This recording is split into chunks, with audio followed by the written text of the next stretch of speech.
de suite ici à la salle Henri Salvador, les vendeurs sont aussi des collectionneurs qui pour certains ont attrapé le virus de la miniature il y a fort longtemps. Leur truc, refaire l'histoire de chaque modèle, une manière pour eux comme pour vous à la maison de revivre une tranche de vie, une part de leur enfance. C'est parti pour la bourse d'échange de Coulennes. Allez, suivez-moi. Comme je viens de vous l'indiquer, je viens d'arriver à Coulennes pour la bourse d'échange voiture miniature. Je suis avec Bernard Deruel. Bernard Deruel qui est membre de l'association Le Mans Mini Voiture. Ça va bien Bernard? Tout va bien, tout va bien. C'est une manifestation visiblement réussie. Nous avons beaucoup de public, c'était le but bien sûr. Nous avons beaucoup de collectionneurs. Alors c'est la 43e édition de cette bourse d'échange. Ça paraît incroyable, une association qui dure et qui se pérennise. Et on a beaucoup de beaux modèles exposés. Alors 43e édition, on a une centaine d'exposants. C'est beaucoup. Exposants. Et on a 300 mètres de table. Ah bah effectivement, ça fait pas mal de modèles tout ça. Ce qui fait probablement quelques dizaines de milliers de miniatures exposées. On n'a pas compté, ce serait trop compliqué. Oh bah oui, mais j'imagine bien. Alors justement, moi ça m'interpelle puisque vous êtes membre de cette association. Ça fait combien de temps que vous êtes membre de l'asso ? J'ai commencé il y a très longtemps, dans les années 80, puis je suis parti à droite à gauche en France et je suis revenu il y a une dizaine d'années. Très bien, donc ça veut dire que vous-même, vous êtes tombé amoureux de la miniature à un moment donné. Est-ce que vous vous souvenez du moment où vous êtes tombé amoureux de la miniature ? Alors je suis tombé amoureux de la miniature il y a fort longtemps. Parce que quand j'étais enfant, j'habitais dans un village en Normandie où il y avait une usine de voitures miniatures, une usine qui s'appelle Solido, qui produisait de très très beaux modèles. Je vous en montrerai quelques-uns. Parce que vous avez un stand aujourd'hui ? Oui, bien sûr. Et donc Solido, c'était une marque fétiche, une marque mythique comme Dinky Toys. Ah bah c'est formidable. Alors moi j'ai envie d'aller voir ça de plus près puisque vous avez votre propre stand. Allons-y, je vous suis Bernard. Donc ça y est, on est arrivé sur le stand de Bernard, on a parlé de cette fameuse usine Solido donc, qui est à l'origine de son amour pour les miniatures. Alors expliquez-nous un petit peu Bernard l'histoire de toutes ces voitures. Voilà deux Solido. Alors il y a une célèbre série 100 qui a commencé en 1957, voilà ces séries 100. C'est une Jaguar Type D, c'est celle avec qui tout a commencé. Alors ça, c'est deux modèles qui sont pas rarissimes, enfin quand même pas fréquents. C'est des modèles très très bien finis. Et pour l'époque, c'était très très honorable. Solido, après, a continué.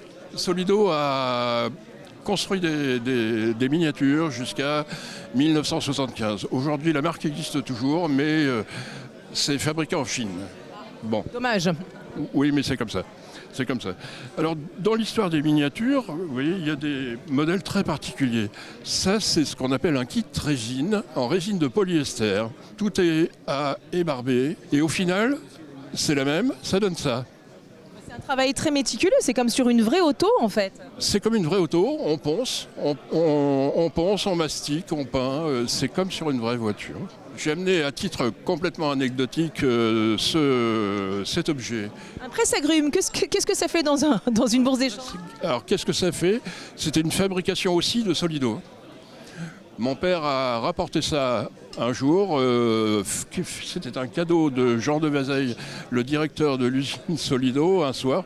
J'étais très déçu de voir arriver cet objet chez moi. Vous attendez une petite miniature, effectivement, un presse-agrumes ? Il y en a eu bien d'autres. Hein. Et récemment, j'ai retrouvé chez ma mère cet objet que je me suis empressé de récupérer. Je lui ai dit, maman, tu vois ton presse-agrumes, tu le vois pour la dernière fois.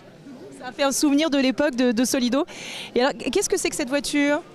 Alors ça, c'est une Ferrari 512M qui a fait les 24 heures du Mans en 1971. C'est une production italienne, rare, qui a, vous voyez, les capots s'ouvrent. Et elle a aussi une particularité, vous voyez, les phares s'allument. Bon, c'est indispensable pour rouler la nuit, hein. Chacun sait ça. C'est extrêmement rare, bon, ça peut valoir un certain... Enfin, peu importe les valeurs. Ici, ce qui nous anime tous, c'est la passion. Et rien d'autre que la passion. Bon, il faut faire quelques affaires pour acheter, pour revendre, mais c'est la passion avant tout. En tout cas, c'est... La passion ici. C'est formidable, c'est un lieu de passion, d'échange et de découverte pour certains. Donc c'est assez fabuleux et en plus ça retrace des époques, des tranches de vie.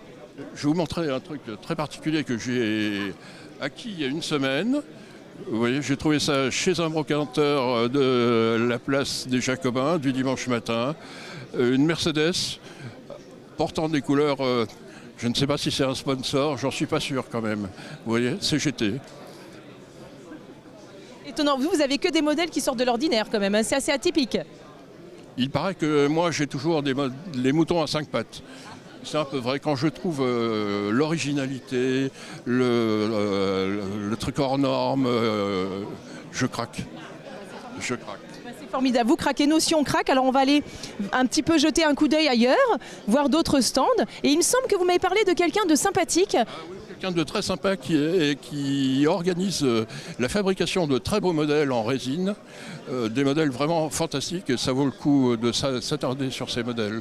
Eh bien, écoutez, on va aller voir ça de plus près. Ça marche Bernard, je vous suis. Allez. Alors Bernard, vous m'avez parlé de cette personne que nous devions rencontrer absolument. Oui, je vous présente Alain Barbeau, qui collectionne des Citroën. Il organise le club Citromini, qui fabrique des miniatures et d'une finesse et d'une qualité extraordinaire. Il va vous expliquer ça. Alors, ce sont des miniatures qui sont tirées à peu d'exemplaires. Je crois que celui qu'il va vous montrer est tiré à 100 exemplaires. Il va nous le dire. Oui, oui. Il va nous l'expliquer.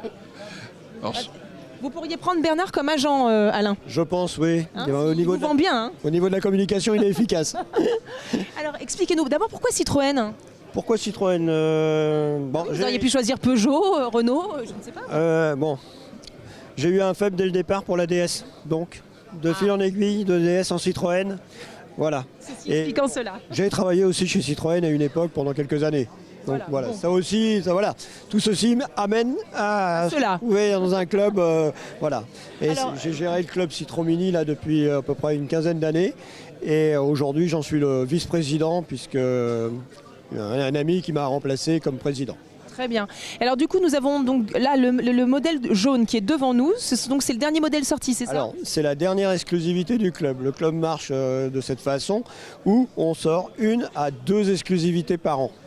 Et là, pour 2024, l'exclusivité, c'est donc le petit HY avec sa carrosserie particulière, qui est un modèle qui se trouve au musée des 24 heures du Mans. Ah, tout de même. Voilà. J'ai eu la chance, étant bénévole au musée, de pouvoir prendre toutes les mesures et toutes les photos qu'il fallait pour pouvoir le faire réaliser. Vous êtes un petit malin, vous. Et alors donc, quand on dit que c'est exclusif, est-ce que, comme disait Bernard, il y a très très peu de modèles sortis? Alors, il y a 100 exemplaires, pas un de plus. Et la vente est réservée aux membres du club. Et puis donc, on a d'autres modèles qui sont en dessous. Voilà. Alors, les modèles que vous avez en dessous sont des modèles des années précédentes. Là, c'est une exclusivité qui date de 2020. Au milieu, vous avez les GS qui ont été faites pareil en exclusivité. Il y a 100 pièces. À chaque fois, on est sur 100 pièces. Hein. Vous avez 100 pièces pour la C6G, 100 pièces par couleur pour les GS. Là, en 2023, on avait même dans l'exclusivité, on l'avait doublé. Non pas en quantité, hein. On n'a bien fait que 100 pièces. Mais on a proposé à nos adhérents de faire un coffret. Donc il y a eu 30 coffrets où il y avait la version civile et la version course. Très bien. Et il n'y en a plus. Hein. Ça s'est écoulé en 2 secondes et demie. Honnêtement, moins de 12 heures. Ah oui, effectivement, donc les membres sont très... Les 30 coffrets sont partis en moins de 12 heures. Même nous-mêmes, on a été surpris. Hein. Et combien y a-t-il de membres au sein de l'association? 125. Ah oui, donc effectivement, ils sont rapides.